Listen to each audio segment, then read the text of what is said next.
Bonjour à tous, moi c'est Ludie et bienvenue dans le Pop Culture Club. On entre dans un mood d'octobre, on a besoin de cocooning, on a besoin de ce petit truc de douceur. Si t'es né dans les années 90, ces jouets vont te parler. On va ensemble retomber en enfance, on va tout simplement faire une review des objets de notre enfance. Donc si t'es né dans les années 90, plus axé genré fille, hein, on va pas se mentir, c'est les années 90.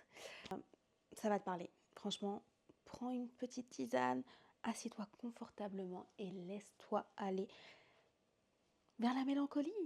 Oui, je vous arrête tout de suite. Les années 90, c'est vintage. Hein. On est en 2025, presque en 2026, donc oui, 90, c'est vintage. Je vais commencer du plus récent au moins récent. Tout d'abord ça. J'en avais fait une vidéo TikTok, j'en ai un quatrième. Ça, c'est CD-ROM. Comment vous dire? Ça, c'est l'ancêtre de Dress to Impress. Celui-ci, c'était mon préféré. J'ai passé des mercredis après-midi sur mon PC de dingue. Voilà, on habille des mannequins. Le principe est très simple. En gros, c'est des mannequins à habiller, à maquiller, à coiffer et ensuite, ils défilent. Mais là, tu joues en solo. Je crois que Dress to Impress, tu joues en ligne avec des gens. J'ai essayé d'y rejouer, parce que moi je suis sur Mac, et j'ai essayé d'y rejouer en achetant un lecteur de CD-ROM à part que j'ai branché sur mon PC, ça n'a pas fonctionné. Je l'ai renvoyé à Amazon. Et comme l'année dernière, j'ai toujours envie d'acheter un PC rien que pour jouer à ça, pour voir déjà s'il marche. Le deuxième objet, c'est ça. Et là, vous allez me dire, mais attends, c'est juste un porte-clés. Je refuse catégoriquement. Ceci n'est pas juste un porte-clés. Pourquoi il est vintage? Parce que je l'ai acheté chez Tami, en fait. Tami, T-A-M-M-Y. Ce magasin, pour les filles, dans les années 2000, c'était incroyable. Il y avait des vêtements ultra tendance. C'était, oh mon Dieu, j'allais chez Tami. C'était la fête.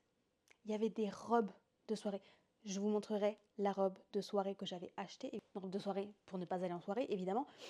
J'avais acheté une robe et je vous la montrerai parce que je l'ai gardée. Je pense que ça doit être du 6-8 ans. J'ai gardé cette robe jusqu'à présent. J'ai même gardé un t-shirt de chez eux. Tami, c'était incroyable. Je pense que je ferai une vidéo rien que sur cette enseigne qui, du coup, a fait faillite. Je crois qu'à un moment donné, ils avaient retenté l'expérience et que ça n'avait pas fonctionné.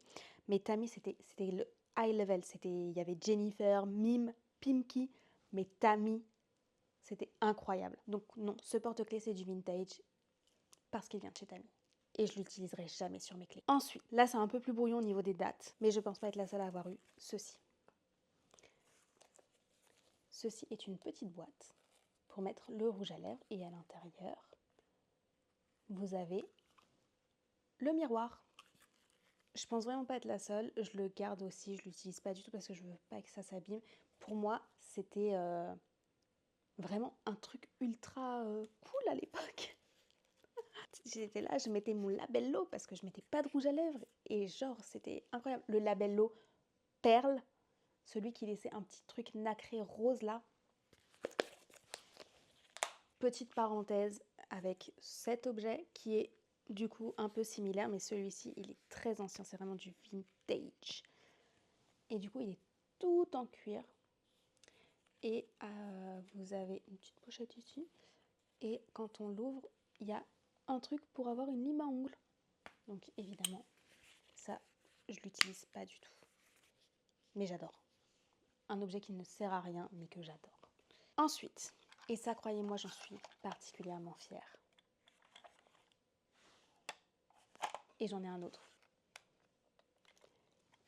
Et si je vous montre ça, normalement, vous savez ce que c'est.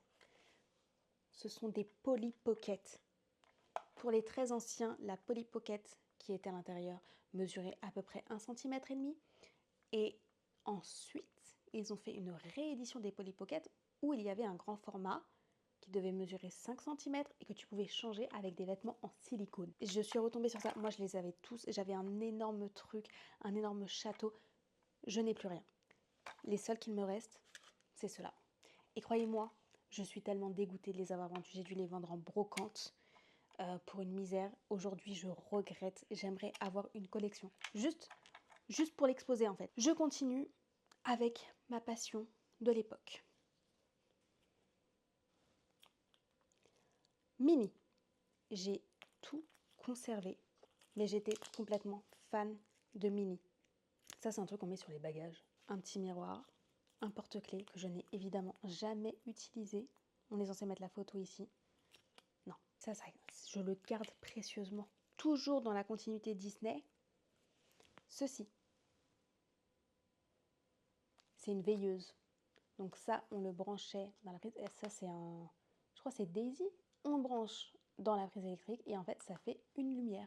Évidemment, je ne vais pas risquer de le mettre dans une prise électrique parce que ça date d'il y a 20 ans et j'ai un peu peur de court-circuiter mon panneau électrique. Mais ça aussi, je garde ça précieusement encore pour un truc qui ne sert à rien. Le dernier objet que j'ai ici, qui est en rapport avec l'enfance, les années 90, c'est un objet qui est un peu glauque. Et là, si vous êtes jeune, vous ne savez absolument pas ce que c'est. Ceci est une cassette vidéo. Et pourquoi il est glauque? Parce que c'est les Teletubbies. Regardez-moi ces personnages. Ils sont ultra glauques. Je la garde précieusement parce que c'est ma grand-mère qui me l'avait acheté au marchand de journaux. Mais j'avoue que, avec le recul, les Teletubbies, mais ses yeux, regardez, je ne montrerai jamais ça à mon enfant.